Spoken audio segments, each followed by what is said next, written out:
Gusto mo bang akitin siya? Pues, gawin mo ang ritual na ito.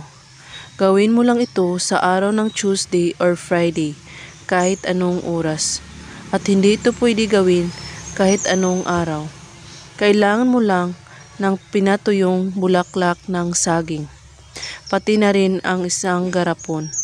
Ilagay mo ang 9 na perasong bulaklak ng saging sa garapon. At kada lagay mo ng bawat bulaklak ay sambitin ang pangalan niya, buo at totoong pangalan. Wax, Iminis Earth, Water and Nature, B1. Sambitin mo ito ng 7 beses. At pagkatapos, itago mo ang garapon sa isang lugar na di maabot sa sikat ng araw.